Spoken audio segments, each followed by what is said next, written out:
Hi, and welcome to my fifth book review from the Black Library, and more precisely for the 2021 Advent. Today's book will be The Lost Karak from Guy Halley. Um, in this story, we follow some of the dwarves within Age of Sigmar, and more precisely the Kharadron dwarves. They are the high tech slash mechanical and steampunk type of dwarf within Age of Sigmar. And this one is one of the small book related to Drake Flint. He's a mercenary captain, and I believe he has a few books. I never read them, so I'm sorry for this one. I won't be able to give more information than that. But yeah, general information. This is what it is. Um, the summary from Black Library for this one is not bad. It's nearly accurate. So it pretty much says that Drake Flint is a mercenary captain, and he found a lost Karak. And from there, he goes and he believes there is profit to be made. And once he starts to investigate, he realized that there is more to it than just money. And there is something more than just making profit and maybe some value from the ancestors of these dispossessed. And it says something like he needs to honor a friend. So that's what it says on the Black Library website. It's not that off. The only big difference is more like so. So here is my summary. So Drake Flint is actually flying over some jungle islands, and he's looking for Karak under the guidance from an old friend that is a dispossessed. So it means a dispossessed is just not a dwarf that is within the Kharadron. They're more of ancestral values over the newer Kharadron. And this book makes it's kind of interesting because it makes that connection between them. But anyways, so they're flying over, they're looking for it, and Drake is basically following the coordinates from his dispossessed friend. And he's telling him, I need to reach it. And Drake is thinking that I could make a few bucks out of it. But his whole crew doesn't really understand him, and they're wondering why would Drake actually search for that Karak for dispossess if they're not sure there's something worth it to be found there. Most Karak were already pillaged over the years, so it is a wild goose chase that can maybe not pay. And once they find it, this is pretty much where the book starts. When they find it, they go and they investigate. But his friend, his dispossessed friend, has really one purpose in mind, and he's focused on it. No matter what, he's going to reach it. And the crew and the captain, Drake, they're not too sure what the hell's happening down there.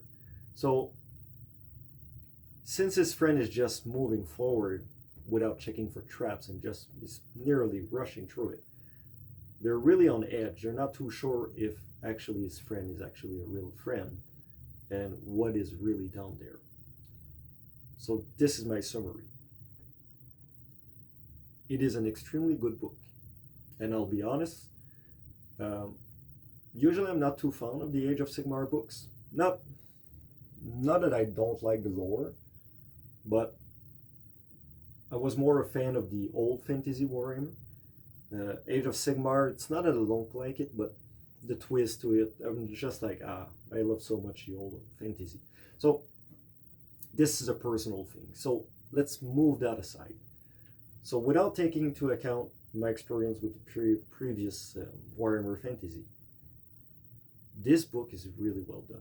And it's nearly an equal to Dream Eater, the third book that I reviewed from the Advent 2021. Guy Halley does a really beautiful job doing the description explaining the perception from the characters and their dialogue in between them. And you get the feeling from the behaviors from the characters of what is happening and how weird it is to be actually inside one of those Karak. So this I really love. And Guy Halley sorry, I just stopped at Guy. Guy Halley brings that perception between the dispossessed and the Kharadron, and how they see each other, and why they don't connect, and why sometimes they can actually connect. And it's really fun. That's the little extra lore that I love to see. And within a short story like this, it is really well done. Guy Halley got a style of writing that would be really similar to maybe some kind of Dungeon and Dragon role playing. And what I mean is, I always know what the character are looking at. I know exactly where they're at. If there's a fighting, I know that one of them flew 10 feet over there and is laying on the ground while this one is taking his axe, while the one in the back is preparing a shotgun. Like, I know exactly where everybody is. Really simple. A simple, direct style of writing, not too complicated. There is no ex machina coming out of nowhere saving the characters. It is well written. And for me, this one actually deserves another 8 or 9 out of 10. It does exactly the job that you would ask from an event to bring you. It's a lore that is already existing. It gives you a bit more between the interaction. So if somebody is used to the Age of Sigmar and know the story of the Kharadron, this is kind of fun because you see the interaction between a dispossessed and the Kharadron, and you see the interaction between Dreki and one of his friends. So we got those little tidbits extra from somebody that already knows, and somebody that never read Age of Sigmar got a complete story. We see that his dispossessed friend feel comfortable within the Karak. So for them it's normal.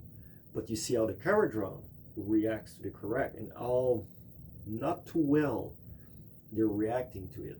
And they're really on edge. They're really not sure, they don't like it. They can get money, but there's big peril with it. And you know exactly what it is. You know exactly where they stand. You know exactly how they feel about it. So all of that together makes it a really beautiful book, a really perfect short. So if somebody wants to read a story within the Age of Sigmar, really for the dwarf, this doesn't go outside within the Age of Sigmar, so you won't know who Sigmar is and who the demons and etc. But for the dwarves, if you're a fan of dwarves within Lord of the Ring or The Hobbit, or that be Dragon Age or something like that, or even the books, there is a few books called Dwarven. They got a series of them, same thing. So this really fits really well, and it is extremely interesting. So well written, short book, 18 pages, took me about 45 minutes. I really enjoy every line of this one. And what is fun, like I'm telling you, it's within a combat or a description, you don't feel confused. And I know I'm making a pause because I was supposed to stop the video here, but I'm going to explain something. It's because I'm reading right now one of the book from Farsight. This was the $6 book, the special book that was released like a month ago. And within that book, I got a scenario or a scene where the hero is ducked down, getting firefights, and he can do nothing. He's completely behind some kind of rubbles, and he's ducking for his life. And on the next page, he's just floating in the air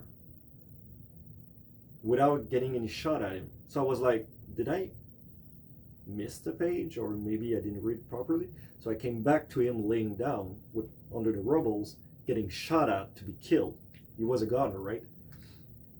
And then we read about one of the other followers trying to do something else, maybe find a way out. And when you turn the page, the hero is just in the air gliding.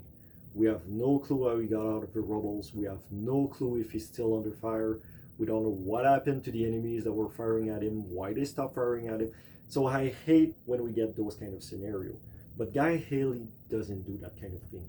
Usually, it is rare that I see from his writing, I read other of his books, lacks of information like that. He's usually really, really filling up all that information, making sure that you know exactly where they're going and where they came from.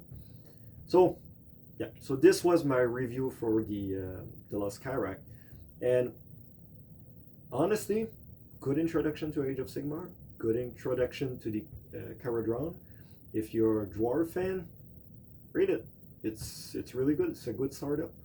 And honestly, after reading it, I was looking at the miniature and I was looking exactly at what every guy of the crew of a Drakey looks like and what his ship looked like, because they carry the right name. So it's fun to get pictures like this. So yeah, on this was my review. I hope you love this, and I will see you again for the next and 6th book of the Black Library. On this, see you around.